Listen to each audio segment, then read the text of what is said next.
world! It's been a while since I actually did a video here in my room. Hello. I've been doing much better. Sickness is kind of tuning itself down a little bit, and oh my god, this is the first time I actually cared about my hair, and it's annoying the living hell out of me. But anyway, hi! I decided to dress all pretty-ish for you. Pretty-ish. Yeah, I have no self-confidence, so I don't think I'm pretty. But anyway, I'm not gonna lie, my mom bought me this, and I wanted to try it out, and it looked hella comfortable because it reminded me of like a kimono. Look at this. Does this not remind you of a kimono a little bit? Even if you actually looked at this shirt, like this part right here is totally like a kimono. And this part right here. But anyway, like, yeah, hi. So I have to dress pretty. For reasons. But anyway, I did episode 9. The last episode I did was for The Flash, season 4, which I believe was episode 19. I believe it was called Fury Rogue, and that was in the car. And yeah, it's been a while since I've actually done a video here in the comforts of home. So yeah, here we go. Season 4, episode 20. Titled Therefore She Is, and look, it's the return of my notes. And this is all I remember, like legit. This is all, literally, if you ever see me in my videos and I show you the notes I'm actually reading off of, those notes are literally everything I remember from the episodes. This is the only shit I remember from episode 20. Look at this. Look at that crap. And my messy handwriting. It kind of looks like doctor's handwriting, which is probably why my mom wants me to be like in the med field. But no, that ain't happening. Anyway. And oh my god, I think something broke. Ew. Anyway. DeVoe. I'm putting my notes higher so I can see it. DeVoe, from what I remembered in the beginning, DeVoe is gathering technology to pretty much assemble what apparently is called an enlightenment machine. I'm sorry. Medications make me very well, not really hyper, but you know what I mean. More energy. Oh, God. Anywhoots. Don't need you to see my boobs. And, DeVoe's gathering some technology because he needs it. It's required to pretty much make this enlightenment. I can't say enlightenment. I can't say that without being all jumbled. His machine. And basically, anyone that gets in his way, he ends up murdering. And the more that happens, the more you notice that Marlize, his wife, is like, what is happening to my husband? So it's like, please, DeVoe, keep going. Show your wife the kind of monster you're turning into, and maybe she'll actually leave your ass for once, right? Here's praying. Here's praying, guys. Anyway, hang on. Need a friend. Say hi to BB. Anyway, at the same time, Team Flash they're trying desperately hard to bring Killer Frost back. Because remember, the heartbreaking episode 19, not only did poor Ralph lose his body to DeVoe, DeVoe ended up using one of the Bus Meta's powers, I believe it was Melting Point's powers, to pretty much take away the dark matter out of Caitlin, which resulted in Killer Frost disappearing apparently forever. And so it was like R.I.P. Ralph did need the elongated man, and R.I.P. to Killer Frost, technically. And so the team is seeing if they can try to trigger Killer Frost back by, giving Caitlin adrenaline, trying to freak her out, trying to like make her panic and shit like that, but nothing is working. Nothing's triggering Killer Frost to come back. Which pretty much almost solidifies me saying R.I.P. to Killer Frost. But anyway, also in the previous episode 19, Cisco actually discovered that Harry has brain damage because of the thinking cap. I forgot to mention that in the previous episode, but the reason why I say that now is because it's coming back into light here in this episode, because at the time, at episode 19, Cisco was the only one that knew, well, besides Harry, about Harry's brain damage. the thinking cap caused Harry brain damage, and Cisco was the only one that knew. And of course, after trying to trigger Killer Frost, Harry starts kind of somewhat speaking nonsense to the team. Nonsense, because they're like, Harry, what's happening? You're repeating things, you're saying things that are wrong, and stuff like that. And they're all worried. And of course, Cisco already knows why. And, pretty much encourages Harry to tell the truth. And so Harry pretty much reveals to the rest of the team that the thinking cap and the dark matter within the thinking cap has pretty much caused Harry brain damage. And of course it's really bumming because, all the Harrys are known to be geniuses, but at the same time it's like, this is Harry. This is the good Harry that we actually like. There are only two Harrison Fords. Why did I say Harrison Ford? I said Harrison Ford. This is not Star Wars related. I am sorry to the actor Harrison Ford for accidentally name-dropping you in The Flash when you are Star Wars related. Hi, Harrison Ford. Shout out to you. Harry. There are only two Harrys in the Flash universe that I completely fell in love with. This Harry Wells, which is from Earth 2, that has the daughter. And of course the other Harry that sacrificed his life in the previous season. If you guys remember, that Harry, he was the one that always had the drumstick twirling around his fingers. At one point had that girlfriend that he ended up having there on Earth 1. He wasn't really a genius, but, he was like the morale booster Harry. It's like, last season, we lost the morale booster Harry, and now, apparently, the Harry that we ended up growing to love because of his sarcastic comments, his interactions with Cisco, his bond with his daughter, Jessie, and now we're finding out he's brain dead. Pretty much brain dead. Almost brain dead because of a thinking cap. And, anyway, Gypsy shows up.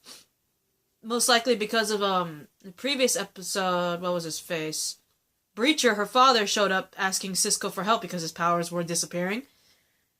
But anyway, I don't remember much about that part in the previous episode with Breacher and, Cisco. All I know is that Breacher showed up on Earth 1 asking for Cisco's help because his powers were disappearing. And now Gypsy's here, most likely to get her father, but, she ends up helping the team. Cisco, Gypsy, Barry, and Caitlin end up fighting Marlize and DeVoe when they acquire the computer required for the machine. And it ends up being a fight, and we also apparently get a Marlize flashback. And apparently it's the reason why Marlize chooses to follow her husband. Apparently Marlize was some sort of humanitarian lady. And in Kenya? I believe it was in Kenya. She made like some sort of water purifying thing there, a machine there in Kenya. And some bad people found out about it and pretty much attacked the little village, killing everybody, basically. And I totally sympathize with her on that one. But, we do sympathize with Marlene. I myself, when I saw that flashback, I kind of sympathize with her too, because, she was trying to help a little village in Kenya. And some bad people found out about the machine and ended up killing everybody there. So it's like, I kind of feel you. But following your crazy husband's ideals, especially when he himself is murdering people for it, I would not be following my husband anymore. Because you would think with that flashback, seeing the entire village that she helped get murdered, and then seeing her own husband murder people for his own ideals, you would think that she'd be like, nah, right? I mean, she saw what happened when, like, bad people murdered people for something, and then her own husband's doing the same damn thing. You would think that she would not follow her husband anymore. But anyway, at one point during the fight, DeVoe manages to get a hold of Gypsy, and he's like trying to choke her to death, right? And Marlize managed to stop him by pleading with him. I'm not sure if Team Flash managed to, like, win that fight and get away, but I know that Marlize managed to, plead with her husband not to pretty much kill, Gypsy at one point. But anyway, two major things happened. I believe, Cisco and Gypsy are in her Earth. And a really sad thing happened was Cisco and Gypsy breaking up. I really wanted this one to work out. I understood that, they're from different Earths. It's like a long distance relationship, literally, because they're like from different Earths. Now, that's seriously long. But I really wanted it to work, because Cisco needs a break when it comes to the girl department. I mean, come on. It's like Lisa Snart, remember her? And then, wasn't there another one? Hot Girl? Like, the first one was Lisa Snart, and she's a criminal. We haven't seen her in a while, mainly because the actress who plays her, I believe she's on other shows, I think.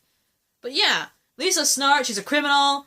Hot Girl ends up going with the Legends and ends up staying with Hawkman. It's like, he needs love, man. And I really was hoping Gypsy would be the one, considering they have the same frickin' powers. And I thought maybe the long distance thing might have been a problem, but it could have been fixed because they could both just breach their way to each other. But apparently not. Besides the whole long distance things, there were other things, and it was just heartbreaking. I really wanted this to work because I actually liked this relationship. I liked their dynamic together because they have the same freaking powers. And Cisco needs love after two failed girls. Come on. And another major thing that happened was, Marlize, most likely due to seeing what her husband's turned into, and of course the drugging and the fact that DeVoe's murdering people to get what he wants, just like that group of bad people in Kenya did, finally made Marlize snap. Finally! Because you know why? She decides to leave DeVoe. I know that was so melodramatic, but she decides to leave her husband. She encases his chair in a force field so she could escape DeVoe without DeVoe stopping her from leaving the pocket dimension. Because remember, they're in a pocket dimension together. And so she pretty much steals the chair and creates a force field around it so frickin' DeVoe can't come after her and stop her. Which is badass, by the way. Because when she leaves, she's like, "You're nothing without me." And I'm like, good job, Marlize. You finally broke free of the bastard. Good job. And you suck to him with that line. I'm so proud.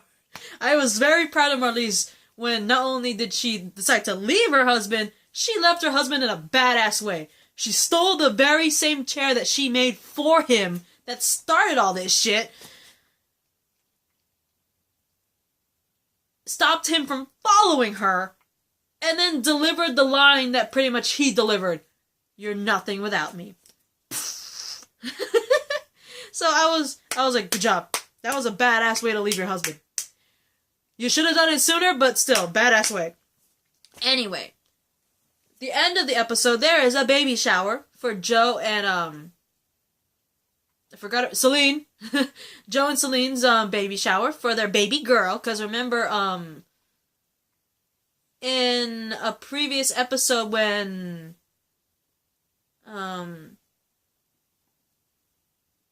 Celine ends up with telekinetic powers, she finds out from reading Caitlyn's mind that it's a baby girl. Remember that? So they have a little baby shower. And knock, knock, knock, someone ends up at the door, but it's pretty funny because pretty much everybody is there, as well as a very depressed Cisco, which broke my soul, because Cisco's usually the happy one. Every time Cisco is sad or upset or something, things just don't look happy. Like, for example,